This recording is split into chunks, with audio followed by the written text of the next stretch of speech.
All right, just calm down, everybody, okay?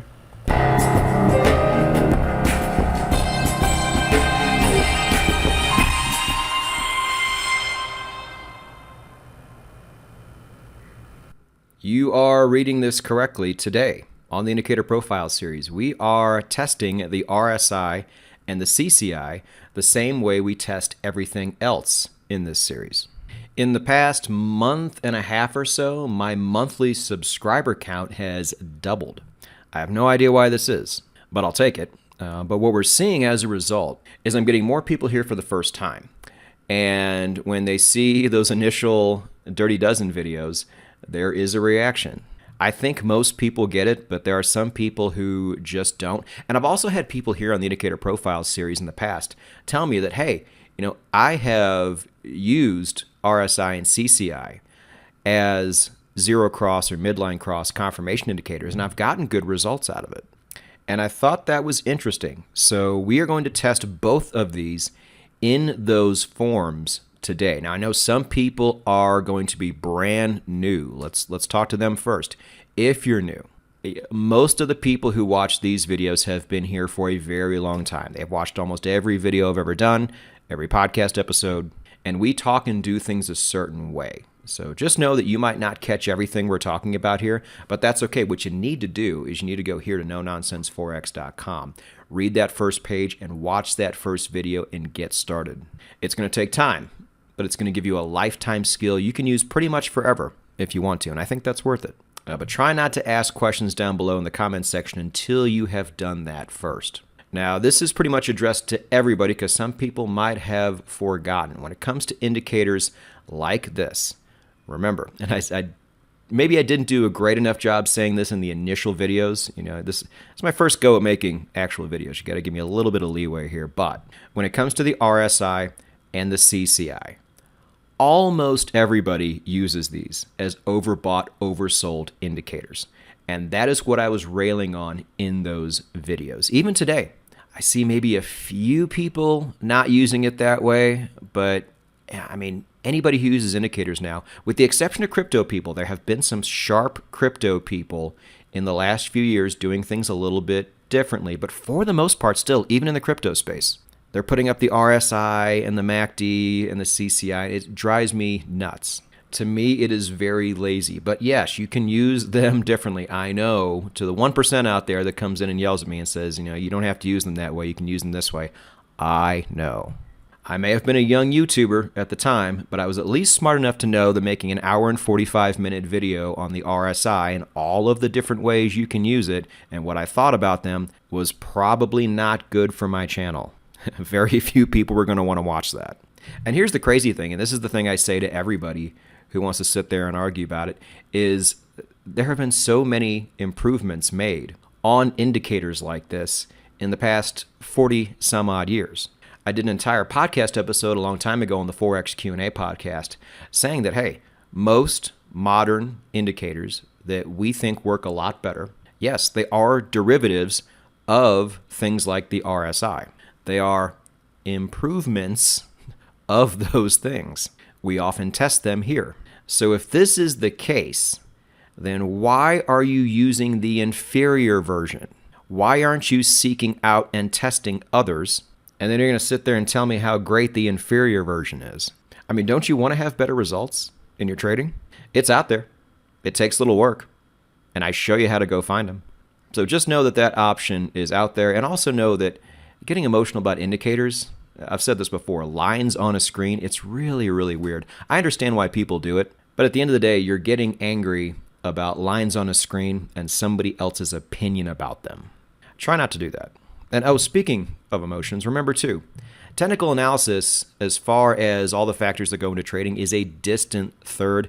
Money management and trading psychology are the keys. If you get this part right here, and we have plenty of videos going over this. I even have an entire podcast dedicated to this right here. Then you're probably going to do better than just about everybody else out there.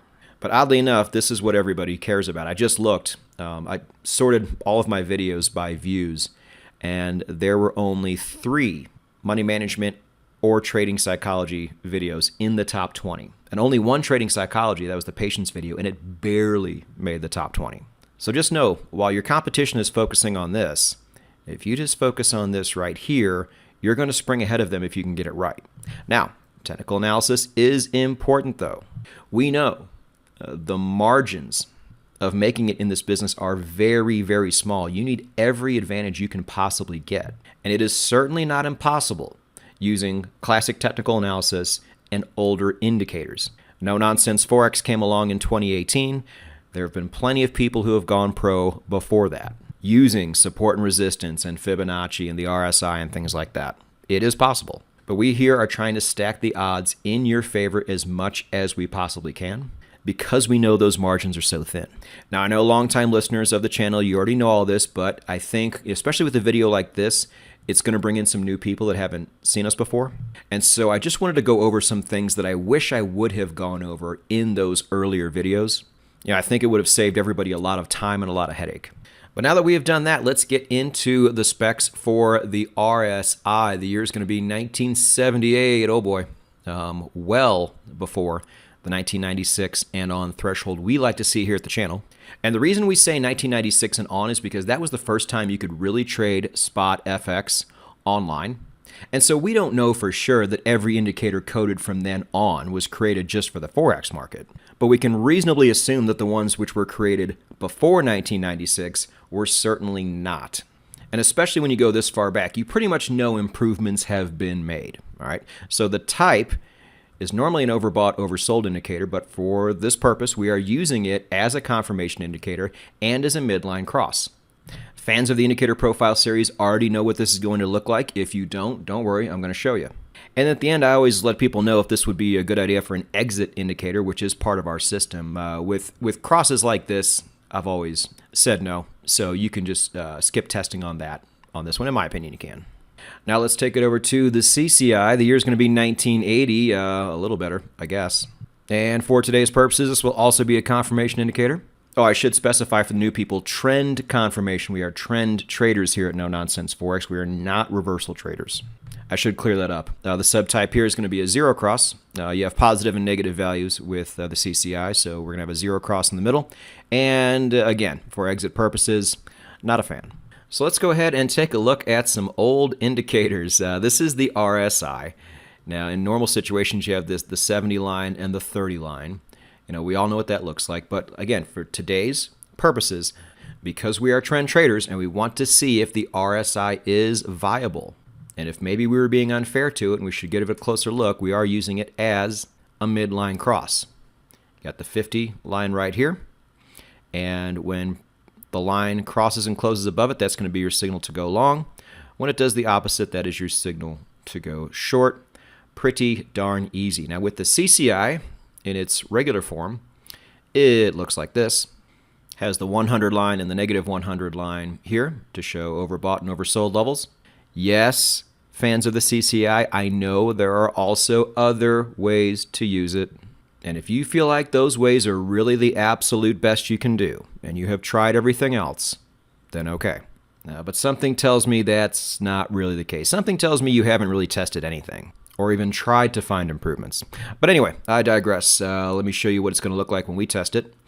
Just like that. You got your midline here. Your zero line here at zero.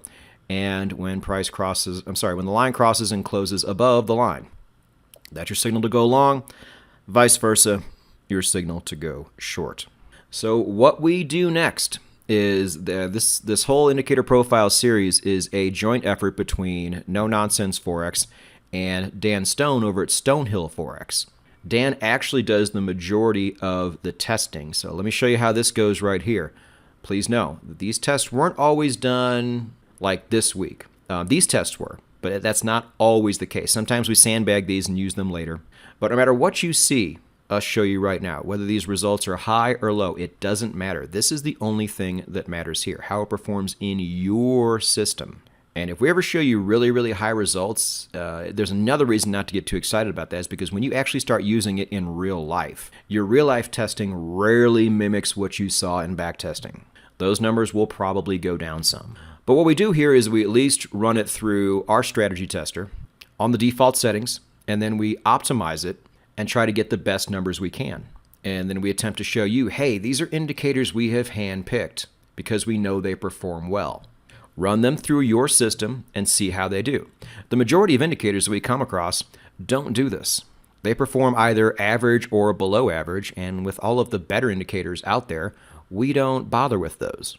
Those of you who regularly test indicators like you're supposed to, you already know this. The majority of indicators out there, in our system at least, are not very usable. I mean, they might be usable, but they're just subpar. Could the RSI and CCI be exceptions to this rule? We're about to find out. Before we do that, just know you're going to want to know how to test this yourself, and I have so many links down below to help you out with that. There is a link to my automation blog, which has an embedded video with Dan Stone showing you how to test these yourself on the MT4 strategy tester. We don't gatekeep here. You can do all of this yourself, and you should.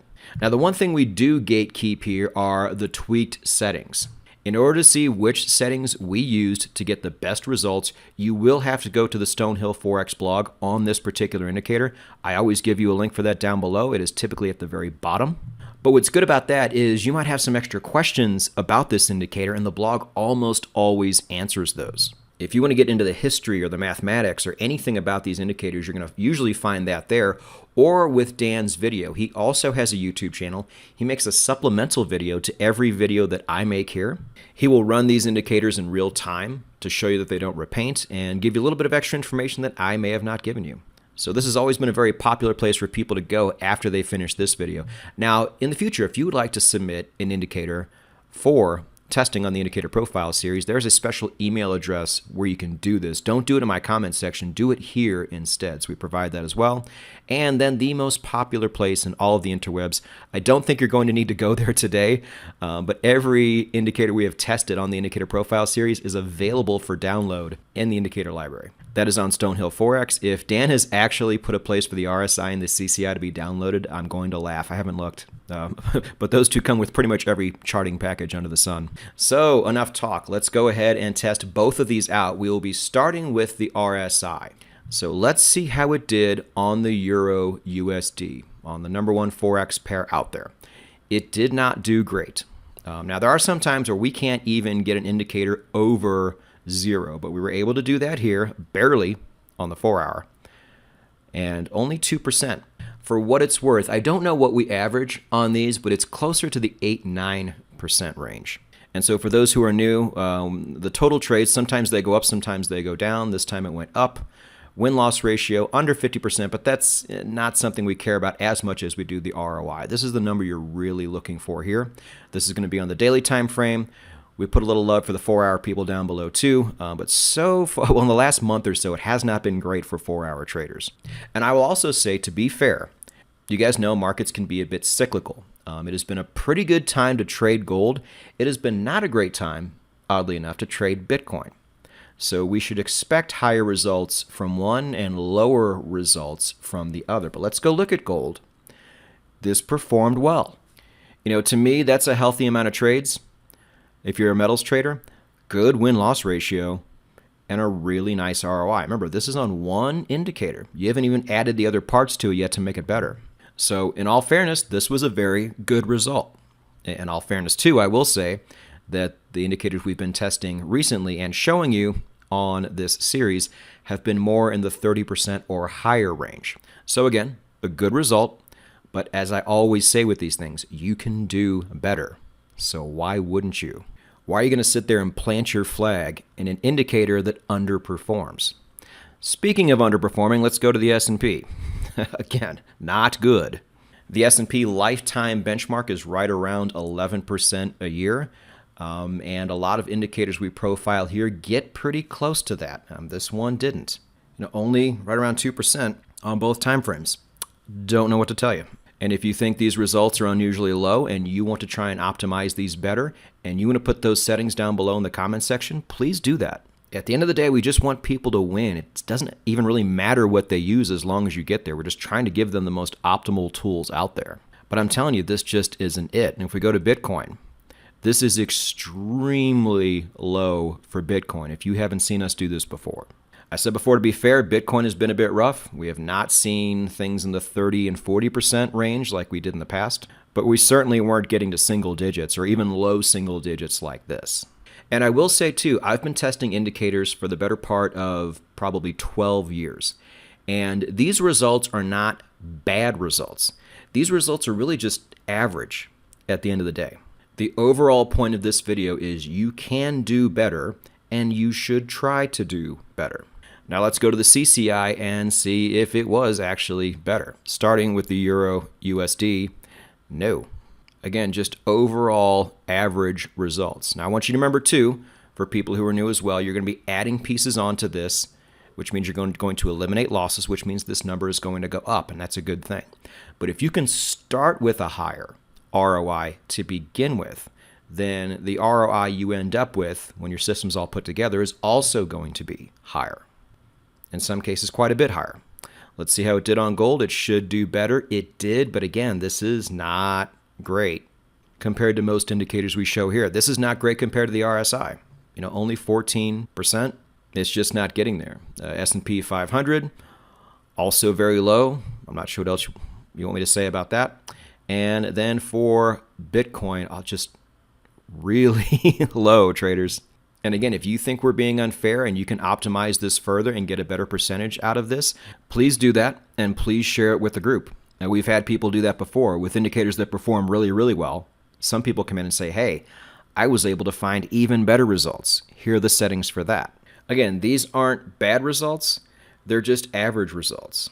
They just look bad compared to most of the indicators we profile here on the show because we are showing you the absolute best we could find. So if you'd like to know what those indicators are and then go test them yourself, just go to my channel and type in indicator profile series. But what you should do is subscribe, hit the bell. This channel, through the technical analysis that we do here and the money management and trading psychology, is so unique to anything else out there on YouTube right now. Unless their channel is a derivative of ours, nobody else is doing things like this. And I also dive much deeper into trading psychology via the Trading Psychology podcast, which you can find every other Monday here on the channel. We do these indicator profile series videos every other Wednesday. I'll sometimes have a blog on Thursday on nononsenseforex.com. And I even have you hooked up on the investing side on the 10-Minute Contrarian podcast every Saturday. Whether you agree or disagree with what we're doing here, the ultimate goal is the same. We want you to realize your financial dreams. If that sounds good to you too, like, subscribe, hit the bell, and let's go get it.